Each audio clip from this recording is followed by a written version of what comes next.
అందరికీ స్వాగతం. ఈరోజు మనం ఓ ముఖ్యమైన విషయం గురించి మాట్లాడుకుందాం. సాధారణంగా కనిపించే వార్తల వెనుక ఉండే అసలు ఆలోచనలేంటి, వాటిని విడమరిచి చెప్పడమే మా ప్రయత్నం.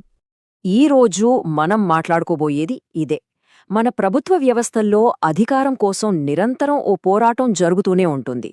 ఆ ఉద్రిక్తత ఏంటి, దాని గురించే ఇప్పుడు చూద్దాం. సరే, మరి ఈ అధికార పోరాటాన్ని అర్థం చేసుకోవడానికి ముందుగా ప్రపంచ వేదికపై జరుగుతున్న ఓ ఆసక్తికరమైన ఉదాహరణతో మొదలుపెడదాం. ఇది అమెరికాలో వాణిజ్యం, సుంకాలు, ఇంకా అధ్యక్షుడికి కోర్టుకి మధ్య జరిగిన పెద్ద గొడవనమాట. ఇక్కడ ఏం జరిగిందో ఒకసారి చూద్దాం. మొదట అధ్యక్షుడు ట్రంప్ దిగుమతులపై కొన్ని సుంకాలు విధించారు.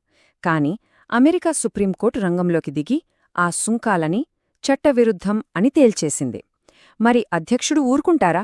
వెంటనే 1974 నాటి ట్రేడ్ యాక్ట్ను అడ్డుపెట్టుకుని గ్లోబల్గా 10% సుంకం విధిస్తూ కొత్త ఆర్డర్ పాస్ చేశారు. చూసారా, ఒకరి తర్వాత ఒకరు ఎలా ఎత్తుకు పైఎత్తు వేస్తున్నారో? ఇది ఎగ్జిక్యూటివ్ వర్సెస్ జ్యుడిషియరీ మ్యాచ్లా ఉంది కదూ. అంటే చూడండి, ఇది చెక్స్ అండ్ బ్యాలెన్సెస్ అనే వ్యవస్థకు పర్ఫెక్ట్ ఎగ్జాంపుల్. ఒకవైపు కోర్టేమంటోంది, మీరు మీ అత్యవసర అధికారాల్ని దుర్వినియోగం చేశారు, అందుకే మీ సుంకాలు చెల్లవు అని తీర్పిచ్చింది.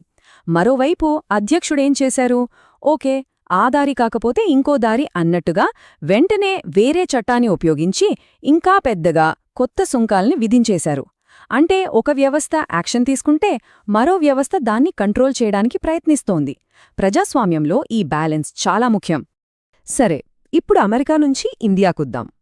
ఇక్కడ కూడా ఓ అధికార పోరాటం జరుగుతోంది, కానీ ఇది కాస్త భిన్నమైనది. స్వతంత్రంగా పనిచేయాల్సిన సంస్థల మధ్య గీతలు చెరిగిపోతే ఏమవుతుంది అనే ఒక పెద్ద రాజ్యాంగపరమైన ప్రశ్నను ఇది మన ముందు ఉంచుతోంది.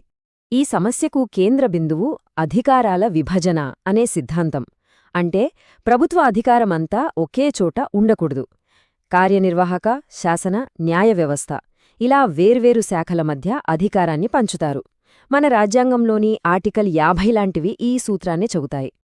ఇక అసలు విషయానికి వస్తే మన భారత ఎన్నికల సంఘం ఇది ఒక రాజ్యాంగబద్ధమైన స్వతంత్ర సంస్థ. దేశంలో నకిలీ ఓట్లు, డూప్లికేట్ ఓటర్లు లాంటి సమస్యలు ఉన్నాయని భావించి ఓటర్ల జాబితాలను మళ్లీ సరిచూసే ఒక పెద్ద పనిని మొదలుపెట్టింది. అయితే ఈ ప్రక్రియను కొంతమంది కోర్టులో సవాల్ చేశారు. ఆ సమయంలో సుప్రీంకోర్టు ఒక ఆసక్తికరమైన సూచన చేసింది.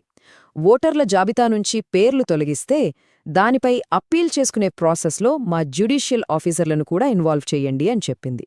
ఇది నిజంగా ఎవరూ ఊహించని మలుపు. సరిగ్గా ఇక్కడే అసలు చర్చ మొదలైంది.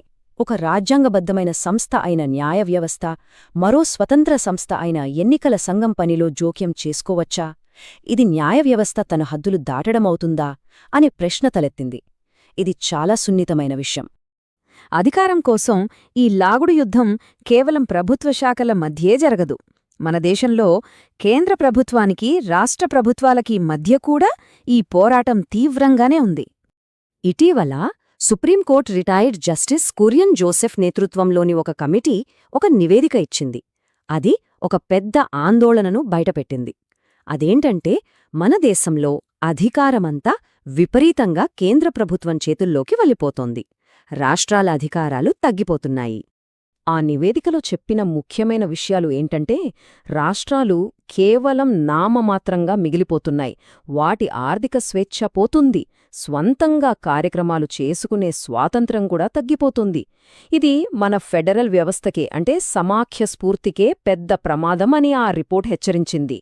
రాష్ట్రాల పరిధిలోని విషయాల్లో కూడా కేంద్రం జోక్యం చేసుకుంటోందని ఆందోళన వ్యక్తం చేసింది. సరే, ఇప్పటిదాకా వ్యవస్థల మధ్య గొడవల గురించి చూశాం. కానీ ఒకవేళ ఈ అధికార సమతుల్యత అనే వ్యవస్థ పూర్తిగా కుప్పకూలిపోతే, దానిపైయున్న నమ్మకం పోతే అప్పుడేం జరుగుతుంది? దాని పర్యవసానాలు ఎంత భయంకరంగా ఉంటాయి? ఈ ప్రశ్నకు సమాధానం కోసం మనం ఎక్కడికో వెళ్ళక్కర్లేదు. మణిపూర్లో ఇటీవల జరిగిన సంఘర్షణ ఈ వ్యవస్థ వైఫల్యానికి ఒక విషాదకరమైన, గుండెల్ని పిండేసే ఉదాహరణ. అసలక్కడ ఏం జరిగిందంటే ఒక కోర్టు తీర్పుతో మొదలైంది. మైతై కమ్యూనిటీకి గిరిజన హోదా మార్చాలనే సూచనతో కుకీ తెగవారు తమ హక్కులు పోతాయని భయపడి నిరసనలు మొదలుపెట్టారు. ఆ నిరసనలు కాస్త రెండు వర్గాల మధ్య భయంకరమైన హింసగా మారాయి. చివరికి శాంతి భద్రతలు పూర్తిగా కుప్పకూలిపోయాయి. ఎన్నో ప్రాణాలు పోయాయి, సమాజం ముక్కలైపోయింది. చూడండి, ఒకే ఒక న్యాయపరమైన నిర్ణయం ఎప్పటినుంచో ఉన్న విభేదాలను ఎలా మంటలోకి నెట్టిందో. ఇలా అమెరికాలోని సుంకాల యుద్ధం నుంచి భారతదేశంలోని సంస్థల మధ్య, కేంద్ర రాష్ట్రాల మధ్య ఉద్రిక్తతల వరకు మనం చూశాం. ఈ అధికార సమతుల్యత అనేది ఏదో పుస్తకాల్లో చెప్పుకునే సిద్ధాంతం కాదు. అది మన సమాజాల స్థిరత్వానికి, శాంతికి పునాది. ఇదంతా చూశాక మన ముందు ఒక పెద్ద ప్రశ్న మిగిలిపోతుంది.